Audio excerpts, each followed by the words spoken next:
صلیبی ڈاکوؤں کی صورت بھی اختیار کرتے جا رہے تھے۔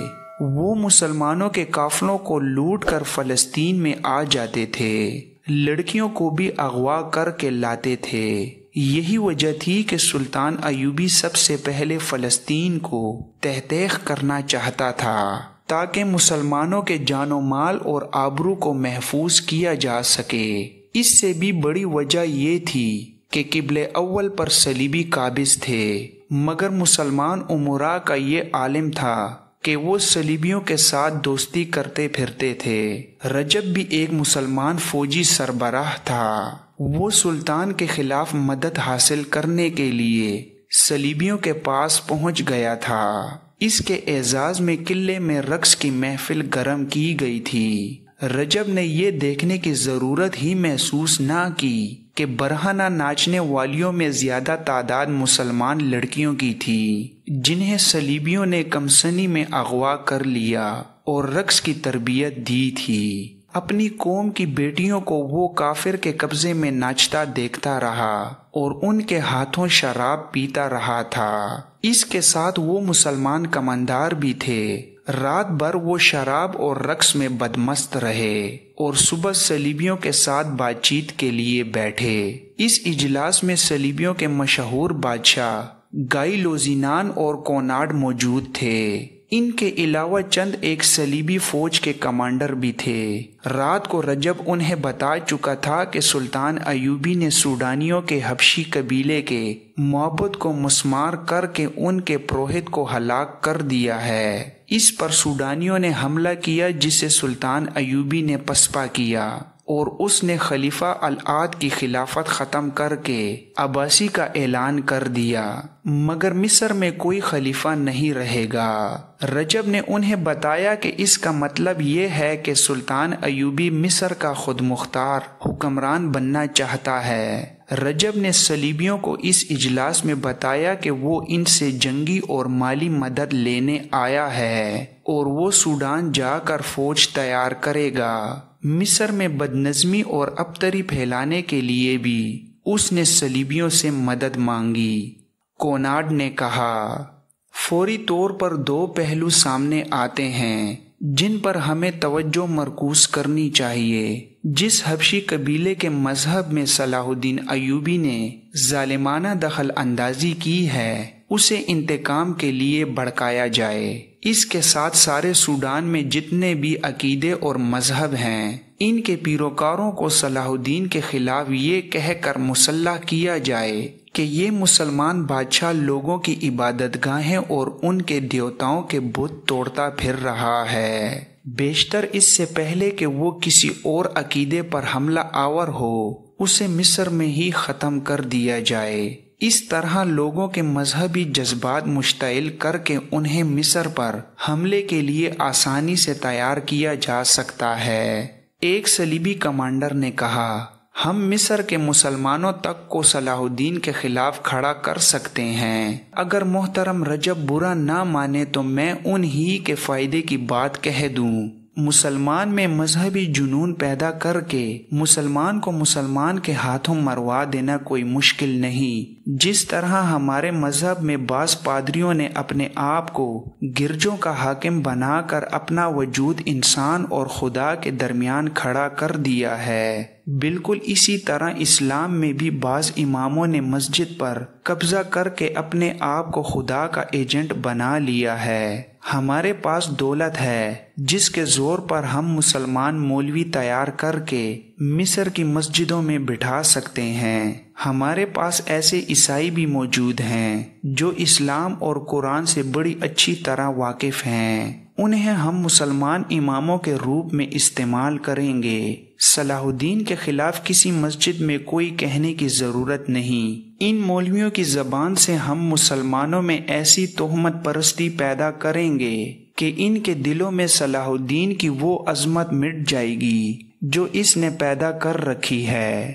رجب نے کہا، یہ مہم فوراً شروع کر دینی چاہیے۔ سلطان ایوبی نے مصر میں مدرسے کھول دیے ہیں جہاں بچوں اور نوجوانوں کو مذہب کے صحیح رخ سے روشناس کیا جا رہا ہے۔ اس سے پہلے وہاں کوئی ایسا مدرسہ نہیں تھا۔ لوگ مسجد میں خطبے سنتے تھے جن میں خلیفہ کی مدح سراہی زیادہ ہوتی تھی۔ صلاح الدین نے خطبوں سے خلیفہ کا ذکر ختم کرا دیا ہے۔ اگر لوگوں میں علم کی روشنی اور مذہبی بیداری پیدا ہو گئی تو ہمارا کام مشکل ہو جائے گا۔ آپ جانتے ہیں کہ حکومت کے استحکام کے لیے لوگوں کو ذہنی طور پر پسماندہ اور جسمانی طور پر محتاج رکھنا لازمی ہے۔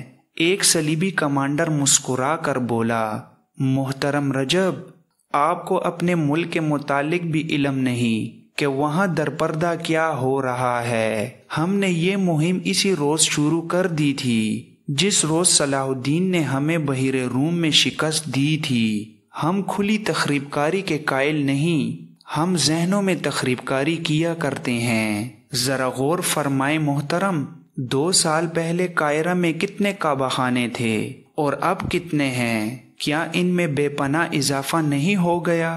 کیا دولت مند مسلمان حکمرانوں میں لڑکوں اور لڑکیوں میں قابل اعتراض مشائقے شروع نہیں ہو گئے؟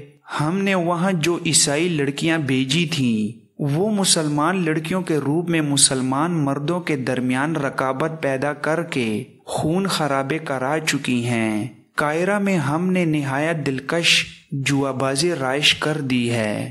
2 مسجدوں میں ہمارے بھیجے ہوئے آدمی امام ہیں، وہ نہایت خوبی سے اسلام کی شکل و صورت بگاڑ رہے ہیں، وہ جہاد کے معنی بگاڑ رہے ہیں۔